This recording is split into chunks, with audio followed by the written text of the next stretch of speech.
What's up, guys? This is Chief Dugan. We're continuing the series on how to get started in World of Warcraft, and today we're going to be breaking down all of the classes. We're going to start with a general overview, and then we're going to get really in-depth because this video is to basically help you decide what playstyle and what class you think you'd enjoy the most in the game. So let's just get into it. Okay, so the classes that we have in the game, we're going to be starting with Warrior. Warriors are basically your plate armsmen, soldiers. They don't really have any magical spells at all, so if you're really just wanting to get in there, get in someone's face, and be a good fighter, Warrior is a good way to go. Paladins are similar to Warriors, except they're kind of like holy knights. They're kind of halfway between a warrior and a priest, so they have elements of healing, a lot of defensive stuff, really interesting spells. Hunters are basically the only ranged, like archer class, I should say, in the game. They have a pet that assists them, and they can tame all kinds of different beasts, and in the expansion they'll even be able to tame hydras, so that's something that's kind of cool. Rogues are kind of your stealth thief class, kind of like a swashbuckling ninja, if you will. They dual wield weapons, and it's all about just slicing enemies up. Priests are primarily healers. They have a lot of holy spells with a few shadow spells. They deal a lot with like the mind and soul is kind of their theme. Shamans are male armor wearing characters that basically use the four elements, fire, air, earth, and water. So if you're really like a Avatar like Last Airbender fan, this is the class for you, because it really, and they have aspects of melee too. Which is really interesting. So if you're looking for kind of like a battle mage type, this is definitely something you'd be interested in. Mages are just your standard wizards, as you might expect. Warlocks are kind of shadow mages, if you will. They also specialize in summoning demons, some of which are way more impressive than this little imp right here. You get giant like doom guards and void walkers. Really, they're kind of like a caster hunter with the pet mechanic. Monks are kind of your martial arts experts. They're kind of like a hybrid between the drunken friar of Robin Hood with like a Shaolin monk. They kind of have like this weird beer and brew theme about them. Sounds a little odd, but it actually works out really well in the game. Druids are shapeshifters and nature casters. They use nature magic and they can shapeshift into different animals. Really kind of versatile. And then the Death Knights, they start at level 55, so you have to get a character to level 55 before you can start playing as a Death Knight. They're pretty much the opposite of Paladins, right? They're kind of, you know, the dark, evil knight, like the Black Knight warrior kind of thing, and they do a lot of, like, death spells. Like, you actually, when you're a Death Knight, you are dead. You are, like, an undead super soldier kind of thing. So, the first thing I want to talk about in terms of getting more in depth here is the concept of the Holy Trinity in role-playing games. The Holy Trinity basically is summed up of three different types of play. You have damage dealers, which are also known as DPS, okay? So when you hear someone say, oh, he's a DPS, that means that they are a damage dealer. DPS stands for damage per second. So that means that their role is to do as much damage per second as possible. The next part of the Holy Trinity is healing.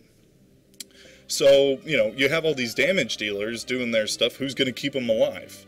Well, you got the healers, so that's where that synergy comes in. So you have characters that'll specialize in that to keep all the DPS alive. And then the third part, so like let's look at a rogue who's obviously a DPS. With this leather armor, they're not going to be able to take too many hits, right?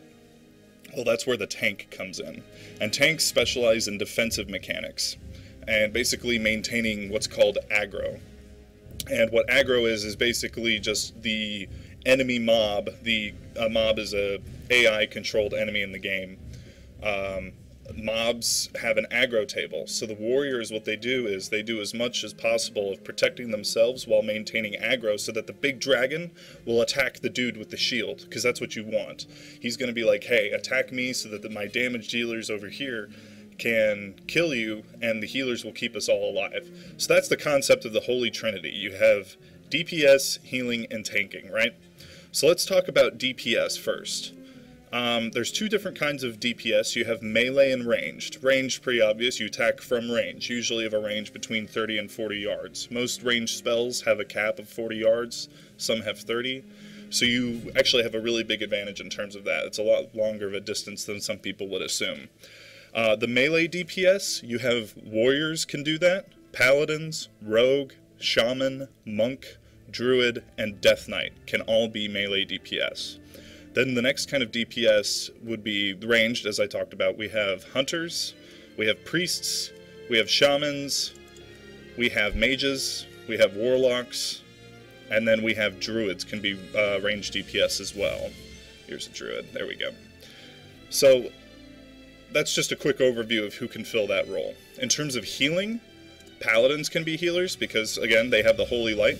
We have priests can be healers, shamans can heal with primarily water magic, monks can heal, and then druids can heal.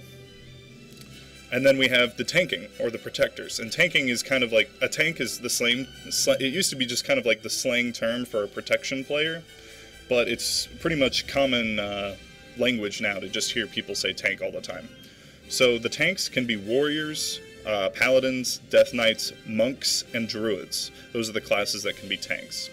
So we just went through all of the classes, and that was really quick, right? So there's only 11 classes. Certain classes can fill more than one role. You know, like the paladin I said can be damage, healing, or tank.